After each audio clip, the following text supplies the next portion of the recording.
এই কাহিনীর এখানেই সমাপ্তি। আর কোনোদিন কেউ কিছু জানতে পারবে না।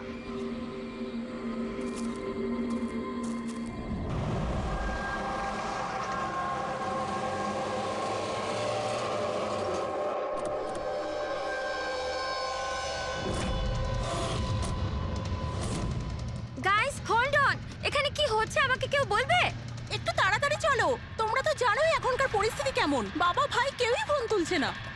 বাবা রে, প্লিজ দরজাটা খোলো। করণ দেখো না, কেউ দরজাই খুলছে না। বাবা, মিঠুন কাকা, রে, মিঠুন কাকা। ও মাই গড রে, oh my bro, my bro. He is no মোর।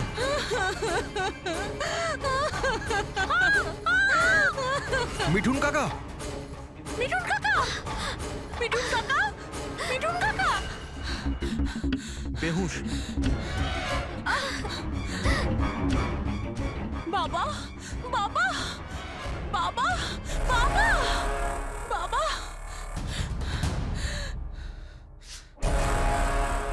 রক্ত, বাবা, বাবা, বাবা। আঙ্কেল, দেখো না আঙ্কেল, বাবার কি হলো। শীতল আঙ্কেল বেঁচে আছে। প্লিজ প্লিজ তাড়াতাড়ি ডাক্তারকে হ্যাঁ, ডাকো। Calm down, calm down. তারা, তারা। বাবা, আঙ্কেল, আঙ্কেল ডোন্ট উরি। অ্যাম্বুলেন্সকে কল করো, অ্যাম্বুলেন্সকে কল করো আর্জেন্ট। শীতল, যখন তুমি খান্ডালাতে ছিল তখন এসব হয়েছে, তাই তো? হ্যাঁ স্যার, আসলে ওখানে আমাদের প্রপার্টি নিয়ে কিছু প্রবলেম চলছিল, তাই জন্য আমি আর করণ ওখানে গিয়েছিলাম। করণ? হ্যাঁ, হি ইজ মাই লয়ার। ও আচ্ছা। স্যার, ওই জমিটা শীতলের নামে ছিল, সেই জন্য ওর ওখানে থাকা উচিত ছিল। ইয়েস স্যার, খুব ইম্পর্ট্যান্ট মিটিং ছিল। আপনি সিস তারা, আমার অ্যাসিস্ট্যান্ট। তো শীতল, যখন তুমি খান্ডালায় যাচ্ছিলে তখন বাড়িতে শুধুমাত্র তোমার বাবা কল্যাণবাবু আর তোমার ভাই ছিল, আর এই কাজের লোকটা ছিল, তাই তো? হ্যাঁ স্যার, আসলে অন্তত 8 বছর আগে একটা অ্যাক্সিডেন্ট হয়েছিল, তাই বাবা দৃষ্টি হারিয়ে ফেলেছিল। ও, বাবা দেখতে পান না, আর মিঠুন কাকা ওনার একা খেয়াল রাখতে পারবেন না, তাই রে এখানেই থেকে গেল। আমার ওদের দুজনকে একা ছাড়াই উচিত হয়নি।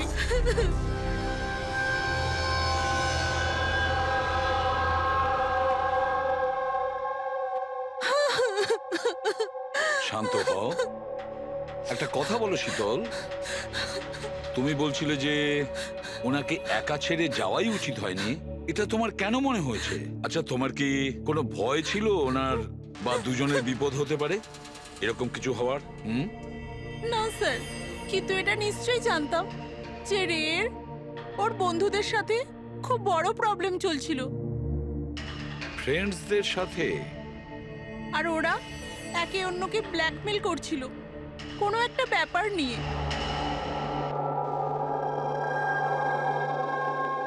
তুই আমাদের সাথে এরকম কি করে করতে পারলি? একবার আবার ভেবে নে রে। আর এটাই যদি তোর ফাইনাল ডিসিশন হতো, তুই জানিস কি হবে। I don't care. আমি তো শুধু ঠিক সময়ের জন্য অপেক্ষা করছি। কিন্তু যদি কেউ কিছু জানতে পেরে যায় তো? তুই পাগল হয়েছিস নাকি?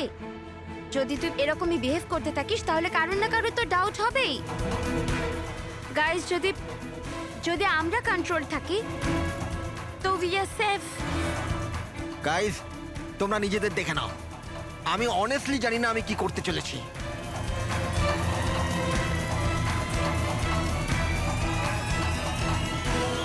আমার রেড উপর একটুও ভরসা নেই। I can't trust him. যদি এর মুখ খোলে আমরা সবাই ফেঁসে যাব। তার আগে এর মুখ বন্ধ করতে হবে। শীতল, যা কিছু তোমার ভাইয়ের সঙ্গে হয়েছে সেটার জন্য আমি খুব দুঃখিত। I am so sorry. একবার তোমার বাবার জ্ঞান ফিরে আসুক, তখন সব কথা পরিষ্কার হয়ে যাবে। আচ্ছা মিঠুন, কালকে রাত্রে তুমি এখানেই ছিলে তো? কি কি হয়েছিল আমাকে ঠিক করে বলো। শরীরে কোনো বড় আঘাতের চিহ্ন নেই, শুধু ছোটখাটো কিছু আঘাত। কিন্তু হ্যাঁ, ফ্র্যাকচার বেশ কিছু হয়েছে। বুঝতে পারছি না, এ মারা গেল কিভাবে? আমি আমার কাজ করছিলাম, হঠাৎ আলো চলে গেল আর কেউ আমার মুখ চেপে ধরলো। ও, আমি অজ্ঞান হয়ে গেছিলাম স্যার। যখন চোখ খুললাম আপনি সামনে ছিলেন। বাকি আর কিছু মনে পড়ছে না স্যার। ঠিক আছে, কেঁদো না। স্যার, হ্যাঁ, স্যার মৃত্যুর কারণ তো পোস্টমর্টমের পরেই বোঝা যাবে। কিচ্ছু মাথায় ঢুকছে না স্যার, কিন্তু যেই খুন করে থাকুক খুব ভেবে চিন্তে করেছে। খুব চালাক কিন্তু এই খুনি। একটা কাজ করি, আমরা এই বাড়িটাকে আবার আমরা ভালো করে চেক করি।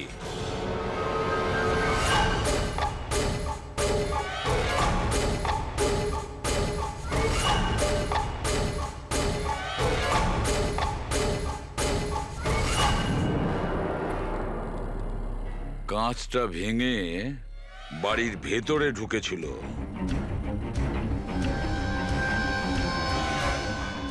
এই দেখো, রক্ত লেগে আছে, হয় ঢোকার সময় না হলে বেরোনোর সময়।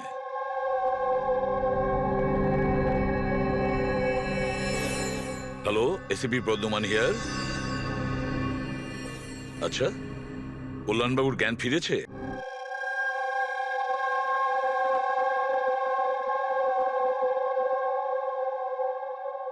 বাবা, কল্যাণবাবু, হ্যাঁ, আমি সিআইডি অফিসার এসিপি প্রদ্যুমান। আপনি আমাকে বলতে পারবেন কি হয়েছিল? আমি নিজের বাড়িতে ছিলাম। আমি তো শুধু আওয়াজ শুনতে পাচ্ছিলাম।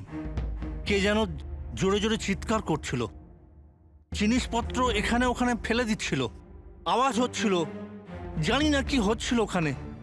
আর সাডেনলি বাঁ দিক থেকে কেউ দৌড়ে এলো আমার দিকে, আর কে যেন আমাকে ছুরি মেরে দিল, মনে হয় বাঁ হাত দিয়ে। আর এর আগে আমি রেকে কিছু রে কোথায়? রে ঠিক আছে তো? ঠিক আছে? শীতল, শীতল, তুই কিছু বলছিস না কেন? হে ভগবান, হে ভগবান! যা কিছু হয়েছে আমরা তা তো বদলাতে পারবো না, কিন্তু যে আপনার মেয়েকে খুন করেছে তাকে শাস্তি পাওয়ানোর অবশ্যই চেষ্টা করব। হ্যাঁ কল্যাণবাবু, আপনি বলছেন কেউ আপনার বাঁ দিক থেকে এসে আপনাকে ছুরি দিয়ে আঘাত করে, তাই তো? লেফট হ্যান্ড সাইড থেকে? হ্যাঁ। আচ্ছা, কোনো বিশেষ ব্যাপার মনে পড়ছে ওই লোকটার ব্যাপারে? হ্যাঁ, হ্যাঁ, কোনো বিশেষ কথা? হ্যাঁ, ও স্যার, ও লেফট হ্যান্ডেড ছিল। লেফট হ্যান্ডেড ছিল, সেটা আপনি কি করে বলতে পারেন? স্যার আমি বুঝতে পেরে যাই, আমার সেন্স খুব স্ট্রং। ও যখন আমাকে আক্রমণ করে আমি ওর হাত ধরে ফেলেছি, আর ও এত স্ট্রং ছিল, ও নিশ্চয়ই লেফট হ্যান্ডেড ছিল স্যার, 100% লেফট হ্যান্ডেড ছিল।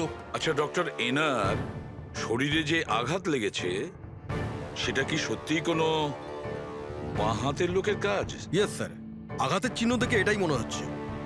যাই হোক স্যার, কিছু একটা তো জানা গেল। হ্যাঁ, ওই 4-4টে বন্ধু ছেলেটাকে হুমকি দিচ্ছিল। গোলমাল আছে, কিছু না কিছু গোলমাল তো আছেই এই 4 জনের মধ্যে। তানিশা, অঙ্কিতা, ভিওয়ান আর শ্যাম। নিয়ে এসো ওই 4 জনকে, নিয়ে এসো।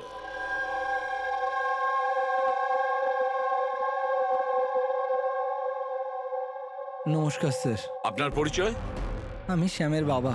ও আচ্ছা। গত 2 সপ্তাহ থেকে শ্যামের সঙ্গে আমার কোনো কথা হচ্ছে না। এবার আমি আপনাদের কি করে বলবো যে ও কোথায় আছে? আমি ওকে কয়েকবার ফোন করেছি, কিন্তু ওর ফোনটা কিছুতেই লাগছে না। আমি তানিশার মা। ওকে ফোন করে আমি কি জিজ্ঞেস করব? তানিশা আমাকে নিজেই বলেছিল যে ওর হলিডে ও এক্সটেন্ড করতে চায়, কিছুদিন ও ফ্রান্সে থাকতে চায়। আর আমি অঙ্কিতার ভাই, জাস্ট ফর নেমসে। ও বাবাকে ফাঁসিয়ে 80% প্রপার্টি ও নিজের নামে করে নেয়। আমি কেন চিন্তা করব স্যার ওর ব্যাপারে? স্যার আমি অঙ্কিতার ব্যাপারে কিচ্ছু জানি না। হ্যাঁ স্যার, আমি যেটা জানি যে ও 2 সপ্তাহ আগে দিল্লি গিয়েছিল কোনো মার্শাল আর্ট ক্যাম্পের জন্য। আচ্ছা, হ্যাঁ স্যার আমি বিভানের ফ্রেন্ড। ওর বাবার কাছে এত টাকা আছে যে ও ঘুরে বেড়ায়, থাকবে কোনো হলিডেতে? মানে এই 4 জন গত 2 সপ্তাহ ধরে শহরের বাইরে, আর আপনাদের মধ্যে কেউই ওদের খোঁজ রাখেন না। ঠিক আছে, থ্যাংক ইউ ভেরি মাচ। আপনারা যেতে পারেন। যদি আমাদের দরকার পড়ে আপনাদের আবার ডেকে নেব। Thank you. আচ্ছা 1 মিনিট, আপনারা কি কেউ বলতে পারবেন যে শ্যাম, তানিশা, ভিভান আর এই অঙ্কিতা 4 জনের মধ্যে কেউ কি লেফট হ্যান্ডেড, বাঁ হাতে কাজ করে? হ্যাঁ স্যার, আমার ছেলে শ্যাম ও লেফটি। আচ্ছা। কেন স্যার? আরে না না, আমি এমনি। ঠিক আছে, আপনারা যেতে পারেন। Thank you.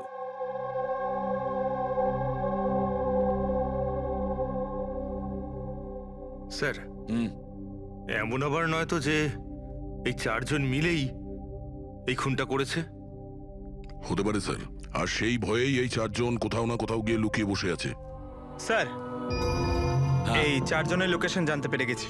স্যার কাল রাত্রে স্যাম, তানিশা, অঙ্কিতা আর বিভান এই 4 জনেরই মোবাইল লোকেশন শীতলের বাড়ির 3 কিলোমিটার রেডিয়াসে ছিল। শ্যাম, তানিশা, ভিভান, অঙ্কিতা আর রে, এই 5 জনের মধ্যে কোনো রহস্য লুকিয়ে আছে। এমন কোনো রহস্য যেটা কাউকে বলতে চাইছে না ওরা। ওই রহস্যটাকে ওরা লুকিয়ে রাখতে চাইছে। হতে পারে এই রে, এ হয়তো ফাঁস করতে চেয়েছে। তাই এই রহস্য যাতে কেউ জানতে না পারে, রে কাউকে যাতে না বলে, সেই জন্য রেকে পথ থেকে সরিয়ে দেয়। এটা জানতে হবে স্যার, ওটা কি রহস্য ছিল যার জন্য রে মারা গেল। স্যার একটা কথা বুঝতে পারছি না, এই 4 জন পালাতে গেল কেন? এদের তো খুন করতে কেউ দেখেও নি। এক্স্যাক্টলি, লাইট চলে গেছিল স্যার। আর ওই কল্যাণবাবু দেখতে পেতেন না, চাকর মিথুন অজ্ঞান হয়ে পড়েছিল।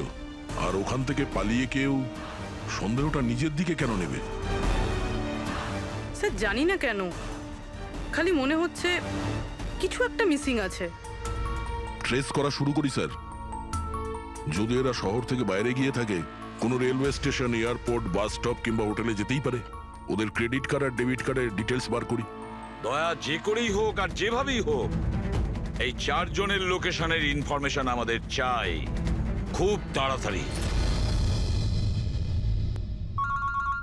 হ্যাঁ সালুকে বলো।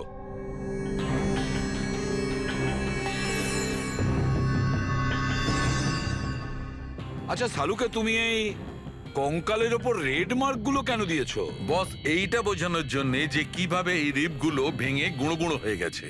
এই দেখো, এই যে এটা রের হাড়ের এক্সরে। এর ওপর খুব জোরে বলপ্রয়োগ করে আঘাত করা হয়েছে। এক ঝটকায় এর ঘাড়ের হাড়টা ভেঙে গেছে। আর বস, একটা আঘাত তো এর রিবের ওপর এত জোরে করা হয়েছে যে একটাই ঝটকায় এর রিবের বাঁদিকের 12খানা হাড়ই একসঙ্গে এক ঝটকায় একটা আঘাতে ভেঙে গেছে। আর মজার কথা হলো একই সিমেট্রিতে। এক ঝটকাতে 12টা হাড়। ফলাফল হার্ট বন্ধ হয়ে যাওয়া, হার্ট ব্লক। এর হার্টের ওপর খুব প্রেসার পড়েছিল।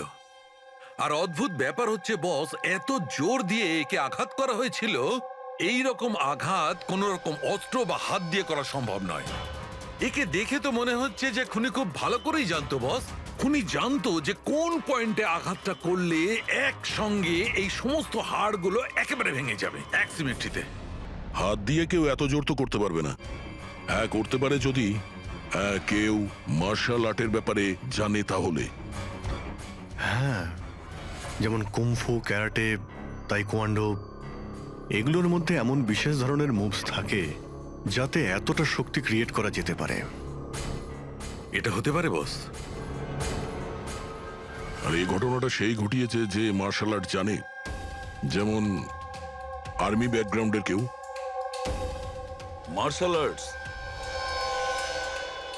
ওই মেয়েটা দিল্লিতে গেছে না মার্শাল আর্টের ট্রেনিং এর ক্যাম্প অ্যাটেন্ড করতে? কি যেন নাম ওই মেয়েটার? অঙ্কিতা। অঙ্কিতার ভাই তো আমাদের এটা বলেছে। স্যার, আমি যেটা জানি যে ও 2 সপ্তাহ আগে দিল্লি গিয়েছিল কোনো মার্শাল আর্ট ক্যাম্পের জন্য। আর স্যার, খুনের রাতে ওর ফোন শীতলের বাড়ির আশেপাশেই ছিল। ওই হয়তো করেছে। শ্যামের সাথে মিলে। হ্যাঁ, কল্যাণবাবুর ওপর যে ছুরি চালিয়েছিল সেই ব্যক্তি একজন বাঁহাতি, লেফট হ্যান্ডেড। এটা হতে পারে, কারণ এই শীতলের বাড়িতে যে জানলা থেকে আমরা ব্লাড স্যাম্পল পেয়েছিলাম, ওর ডিএনএ শ্যামের বাবার ডিএনএ এর সঙ্গে ম্যাচ করে যাচ্ছে। তার মানে শ্যাম ওখানেই ছিল। আর অঙ্কিতাও। এবার আমাদের এটা জানতে হবে যে শ্যাম, অঙ্কিতা, তানিশা আর বিভান এই মুহূর্তে কোথায় আছে। আচ্ছা, আপনি ক্যাব ড্রাইভার, আপনি সেই সময় কোথায় ছিলেন?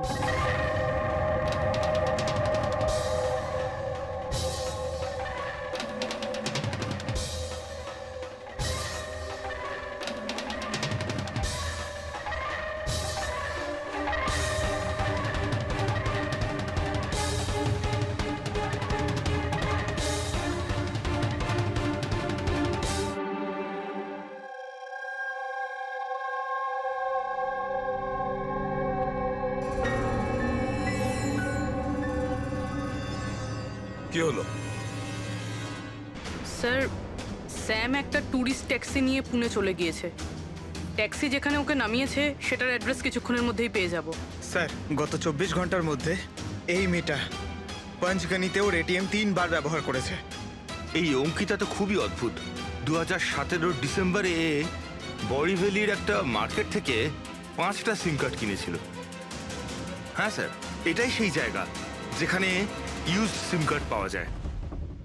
আর স্যার, এরা সবাই 10ই ডিসেম্বর 2017-তে মহাবলেশ্বরে গিয়েছিল আর 14ই ডিসেম্বর ফিরেছিল। স্যার, এরা মনে করছিল যে এদেরকে কেউ ধরবে না, কিন্তু এদের থেকে একটা ভুল হয়ে গেছে। এই অঙ্কিতা মেয়েটি এই যে সিম কার্ডগুলো নিয়েছিল তার লোকেশন আমরা মহাবালেশ্বর থেকে 15 কিলোমিটার দূরে পেয়েছি স্যার। হ্যাঁ, brilliant job, absolutely brilliant job. ব্যাস, এবার এদেরকে ধরার পালা। আমরা একটা টিম করি আর কাজ শুরু করে দিই। কিন্তু স্যার, 5টা সিম কার্ড আর তাও ইউজড, এটা কি করতে চাইছে? যাই করছে করতে দাও। আফসোস তো করতেই হবে, নিশ্চয়ই আফসোস করবে।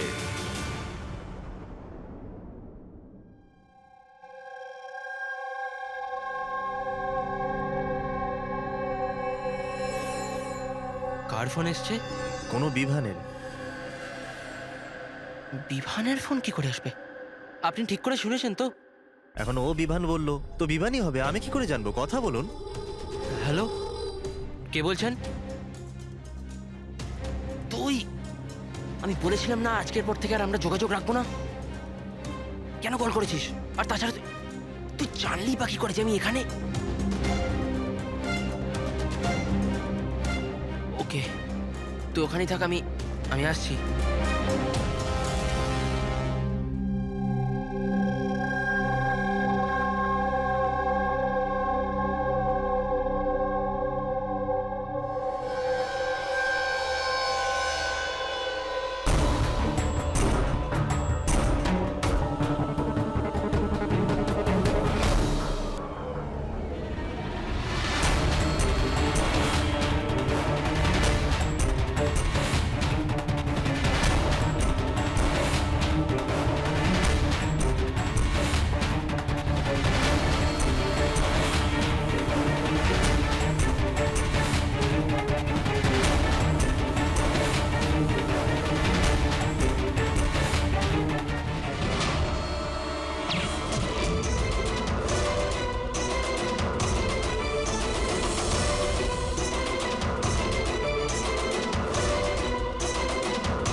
মাঝরাস্তার বডিটা পেয়েছি স্যার।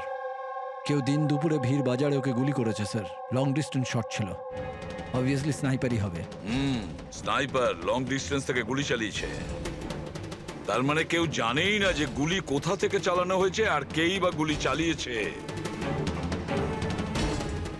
যাই হোক, thank you very much. Sir sir sir আমরা একে প্রায় ধরেই ফেলেছিলাম, কিন্তু হঠাৎ কেউ একেও মেরে দিল। সেটাই তো। স্যার এটা তো কাকতালীয় হতেই পারে না।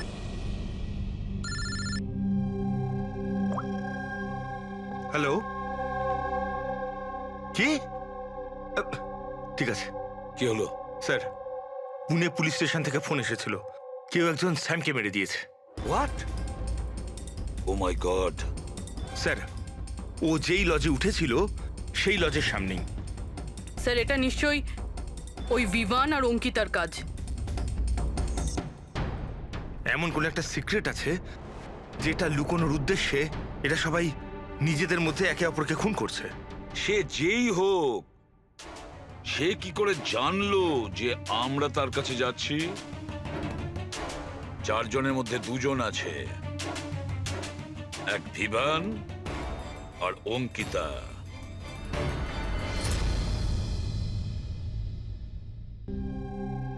সবার সাথে তো নয়, অঙ্কিতার সাথে দেখা হয়েছিল, ওর সাথে কথা হয়েছিল আমার। অঙ্কিতার সঙ্গে? হ্যাঁ। এই মেয়েটা ছিল? হ্যাঁ, ওটা এই মেয়েটাই। ও আমাকে পেমেন্ট করেছিল 2 দিনের 20,000 টাকা। 2 দিনে 20,000 টাকা দিতে ও রাজি হয়েছিল? এমন কি ইমার্জেন্সি ছিল? আচ্ছা, এই দুদিনে আপনি ওনার সঙ্গে কিংবা ওর বাকি গ্রুপের সঙ্গে কথা বলেছিলেন? না স্যার, আমার কারোর সাথে দেখা হয়নি।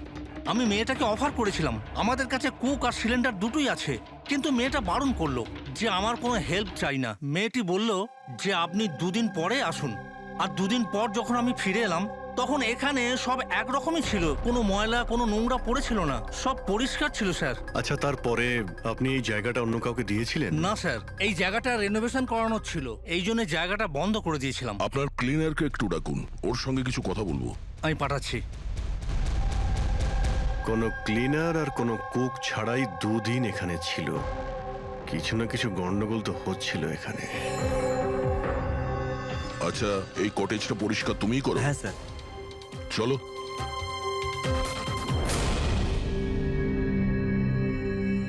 আচ্ছা, ওই 5 জন লোক যখন এখান থেকে চলে গেল, তারপর তুমি যখন এখানটা পরিষ্কার করেছিলে তখন তুমি কিছু পেয়েছিলে এদিক ওদিকে, কিংবা কিছু অদ্ভুত লেগেছিল তোমার? না স্যার, ওরা তো খুব ভালো লোক ছিল। যাওয়ার আগে পুরো জায়গাটা একদম ঝকঝকে পরিষ্কার করে গেছিল। জানি না কোন সাবান কোন ডিটারজেন্ট ব্যবহার করেছিল, পুরো ঘর চকচক করছিল। আরে ভাই, এখানে ঘর পরিষ্কার হচ্ছে। এটা কোন ডিটারজেন্ট ম্যাডাম? আরে কিছু না, রাতে পার্টি হয়েছিল তাই একটু বেশি নোংরা হয়ে গেছে। তুমি যাও, আমরা করে নেব। ব্যাস, পরিষ্কার করুন, আমি আসছি। 1 মিনিট। এই নাও, এটা নিয়ে যাও। হ্যাঁ, যাও যাও যাও যাও যাও, যাও।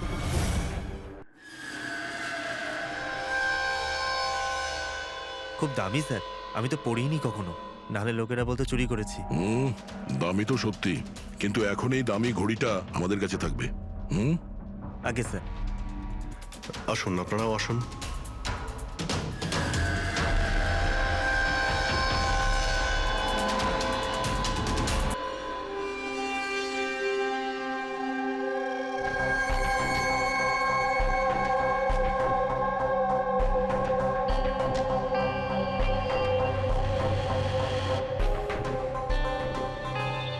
স্যার এই তিনজনকে তো মার্ডার করে দেওয়া হয়েছে, এখন বাকি বিভান আর অঙ্কিতা। খুনি এদের দুজনের মধ্যে কেউ হবে। এই বিভানই হবে। ওই শ্যামকে ফোন করে লজের বাইরে ডেকেছিল। সে যেই হোক, ও কি করে জানতে পারছে যে আমরা কোথায় যাচ্ছি, আর যখনই আমরা ওখানে পৌঁছে যাচ্ছি তার আগেই ও ওখানে পৌঁছে খুন করে পালিয়ে যাচ্ছে? শ্যাম কোন লজে উঠেছিল আর তানিশা কোন রাস্তা দিয়ে যাবে, এই সব ইনফরমেশন আমাদের কাছেই তো ছিল। খুনির কাছে কিভাবে পৌঁছলো? স্যার হয়তো ওরা একে অপরের কন্ট্যাক্টে ছিল। না পুরবি, একদম নয়। কারণ ওই লজের মালিক বলেছে শ্যামকে যখন বিভান ফোন করেছিল ও তখন চমকে উঠেছিল। আমি বলেছিলাম না আজকের পর থেকে আর আমরা যোগাযোগ রাখবো না। কেন কল করেছিস? বস, হ্যাঁ, ক্রাইম সিনে এই যে সোপিসটা পাওয়া গেছে, এর ওপর অক্সিজেন প্রডিউসিং ডিটারজেন্ট লেগে আছে। এটাকে অক্সিজেন প্রডিউসিং ডিটারজেন্ট দিয়ে পরিষ্কার করা হয়েছে।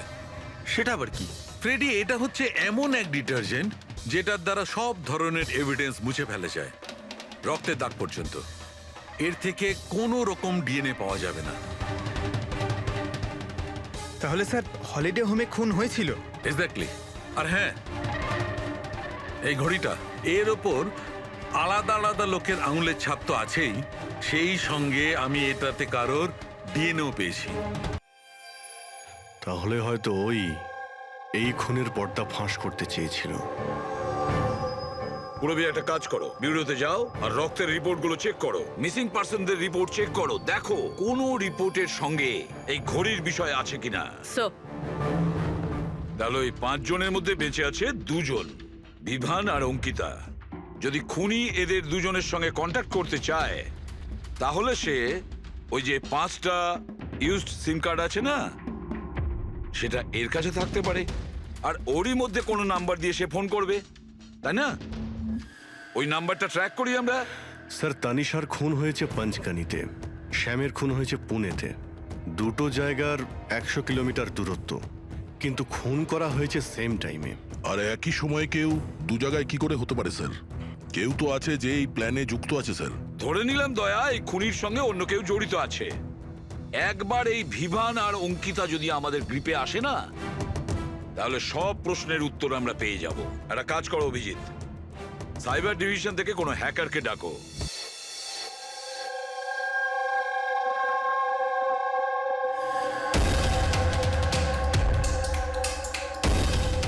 এতে পুরো টাকা আছে তো? হ্যাঁ।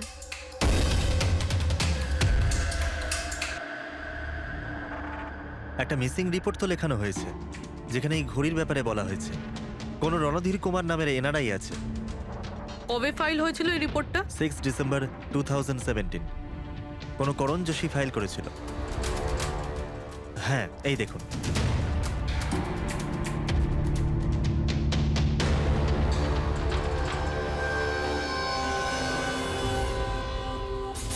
Thank you.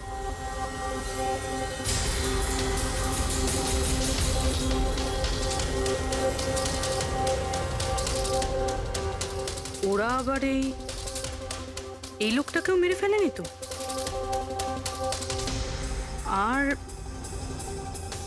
আর এই করণ ওই লোকটার মৃত্যুর প্রতিশোধ নিচ্ছে না তো? করণ?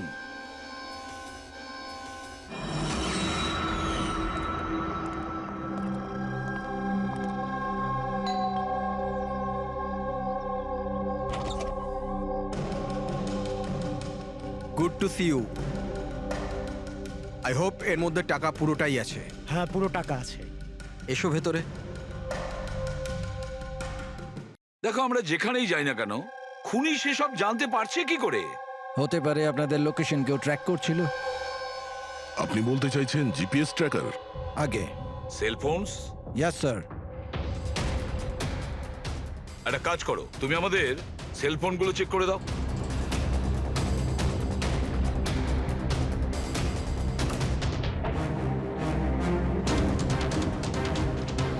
তুমি টাকা চেয়েছিলে, আমরা নিয়ে এসেছি। এবার ওই এভিডেন্স দাও আর সব শেষ করো। শেষ করব যেরম ভাবে তোমরা রণধীরকে শেষ করেছিলে? করণ, আমাদের প্রমাণ দাও। হ্যাঁ দেব, কিন্তু তার আগে আমি তোমাদের কারোর সাথে দেখা করাতে চাই। কে? ডাকছি।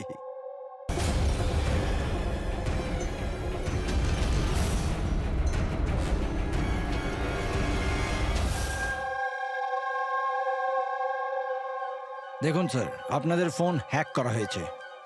হোয়াট? কিন্তু কিভাবে? আপনাদের ফোনে হিডেন স্পাইওয়্যার আছে, যাতে আপনাদের সমস্ত ইমেল, কল, মেসেজেস সমস্ত কিছু ট্র্যাক করে নিচ্ছিল। কিন্তু আমাদের ফোন হ্যাক কে করতে পারে, আর কবে করেছে? ফোন তো বেশিরভাগ আমাদের সঙ্গেই থাকে। এক minute Abhijit, I see you.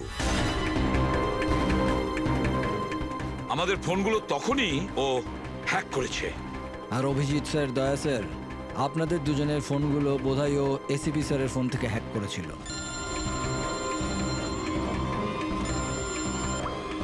হ্যাঁ পুরবি। করণ মৃতের সঙ্গে রিলেটেড?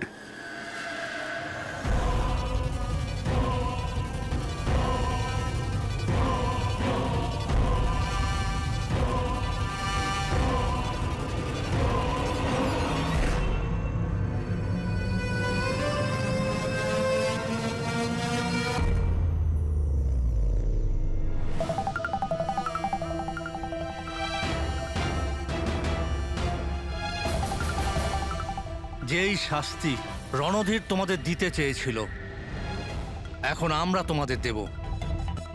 যেমন শ্যাম,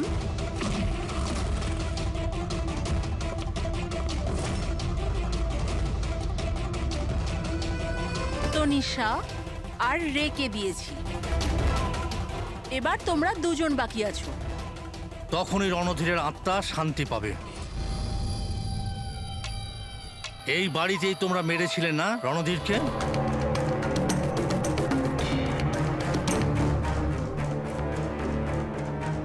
করণ,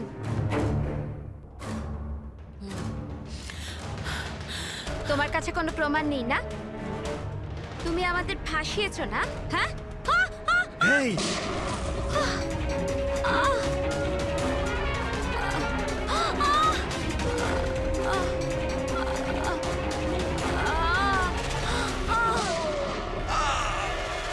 তুমি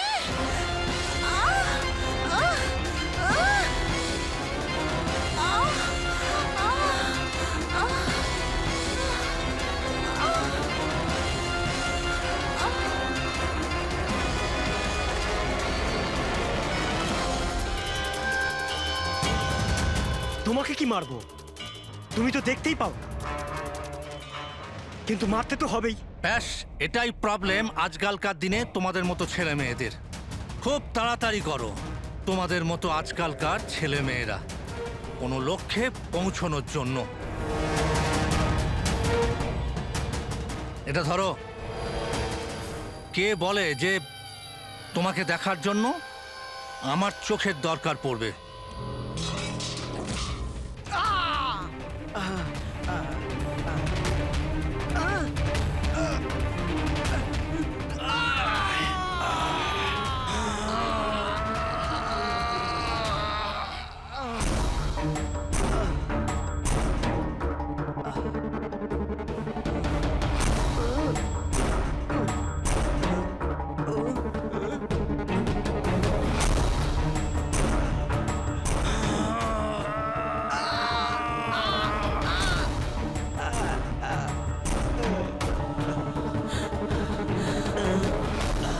শীতল, শীতল মা, তুমি ঠিক আছো তো?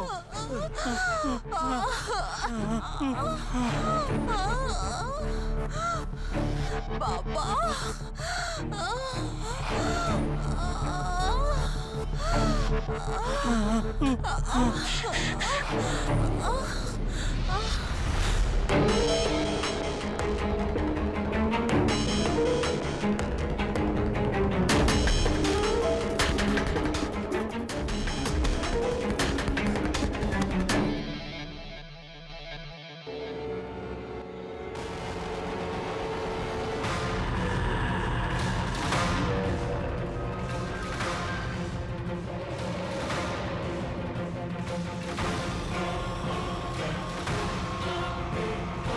অনেক বছর ধরে আমি স্পেশাল ফোর্সে ছিলাম।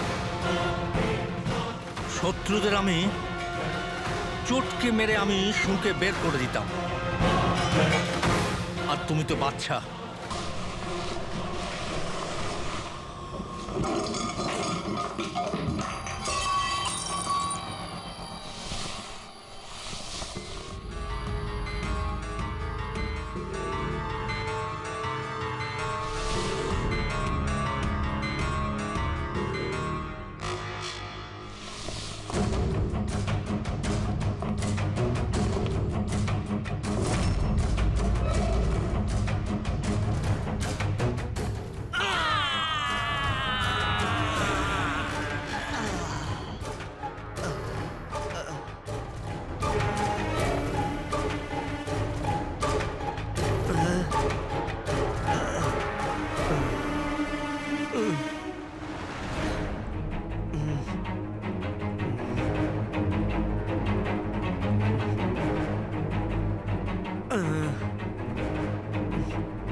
কল্যাণবাবু দাঁড়ান, ছাড়ুন। ছেড়ে দাও ওকে। আমি তো অন্ধ অফিসার, কিন্তু আপনি দেখে বলুন যে আমি ওর পুরো শরীর বেকার করে দিয়েছি নাকি না, নাকি মারবো আবার?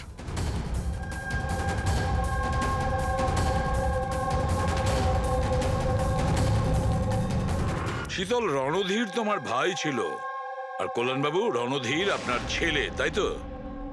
আর এসব করার জন্য আপনি সিআইডি কে ব্যবহার করেছেন, তাই তো? ঠিক বুঝেছেন আপনি। রণধীর শীতলের ভাই ছিল আর আমার ছেলে। মানে রের ভাই? না, রে আমার ছেলে নয়। ওকে তো শুধু আমি ব্যবহার করেছি আমাদের বোকা বানানোর জন্য, যাতে আমরা বিভান, অঙ্কিতা আর শ্যাম আর তানিশাকে দোষী মনে করি। আর ওদেরকে শাস্তি পাওয়াই, যাতে আপনার প্রতিশোধ পূর্ণ হয়। আমরা ওকে মারতে চাইনি। রণধীর অ্যাকসেন্ট ফ্রম কলগ্রামের স্টুডেন্ট ছিল, একদম সরল কিন্তু প্রচুর বড় লোক। অঙ্কিতা সবসময় একটা হাইফাই জীবন চাইতো, ওই এই প্ল্যানটা বানায় রণধীরকে কিডন্যাপ করে ওর থেকে টাকা চাওয়ার। কত টাকা চেয়েছিলে তোমরা? 5 কোটি। আর তাও তুমি মেরে দিলে ওকে? রণধীর পালাচ্ছিল, অঙ্কিতা রেগে গেল, আর ওর 1 সেকেন্ডের বোকামির জন্য ও ওকে মেরে দিল। আর তারপর আমরা সবাই ঘাবড়ে গেলাম, মাথায় আসছিল না যে কি করব। তাই ওর বডি নিয়ে আমরা লেকে ফেলে দিলাম। আর রে এই কথাটা মেনে নিতে পারেনি, তাই তো? এখানেই তোমাদের প্ল্যান ফেল হয়ে যায়। স্যার, ওই রণধীরের ভারতে সব দায়িত্ব আমারই ছিল। কল্যাণ আঙ্কেল আর শীতল তো নিউ ইয়র্কে ছিল, কিন্তু রণধীরের কেয়ারটেকার আমি এখানেই ছিলাম। এদেরকে টাকা দেওয়ার পরও রণধীরকে এরা ছেড়ে দেয়নি, মেরে দিয়েছিল। তো আমি ঘাবড়ে গিয়েছিলাম, কিছু বুঝতে পারিনি। তারপর একদিন রের কল এলো। আমার বিশ্বাসই হচ্ছে না যে আমরা ওকে... আই এম সরি আঙ্কেল। কিছু হবে না তোমার। তুমি শুধু আমাদের বলে দাও যে বাকি বন্ধুরা কোথায়। আঙ্কেল ওরা সব বাইরে চলে গেছে, যতদিন না এই রণধীরের কেস মিটে না যাবে। আঙ্কেল ওরা ফিরে আসবে না। কোথায় আছে ওরা? আঙ্কেল ওই ব্যাপারে আমি কিচ্ছু জানি না। রে তো আমাদের কাছে ছিলই, আর শুধু 4 জন বাকি ছিল। আর এই কাজ আমরা একা করতে পারতাম না। আর তাই তুমি আমাদের ব্যবহার করেছো, তাই না? ওর কাছ থেকে সমস্ত ইনফরমেশন বের করার পরে ওকে তোমরা মেরে ফেলেছিলে, যাতে আমরা যখন ইনভেস্টিগেশন করব তখন যেন সব কিছু পরিষ্কার হয়ে যায়। আর তার সাথে আমাদের সব এভিডেন্সও দিয়ে দিলে, 4 জনের মোবাইল নাম্বার। আর শ্যাম যে প্যাথোলজিতে কাজ করতো সেখান থেকে ওর ব্লাডের স্যাম্পল আনিয়ে নিলে। আমাদের সবার ফোনস হ্যাক করলে। ভীষণ ভালো প্ল্যানিং। কিন্তু একটা কথা ভুলে গিয়েছিলেন আপনি, শাস্তি দেওয়ার কাজ আপনার নয়, সেটা আইনের কাজ। রণধীরের মৃত্যুর প্রতিশোধ তো আপনি নিয়েছেন, কিন্তু শাস্তি আপনি নিজেকে দিয়েছেন। বড় ভুল করেছেন।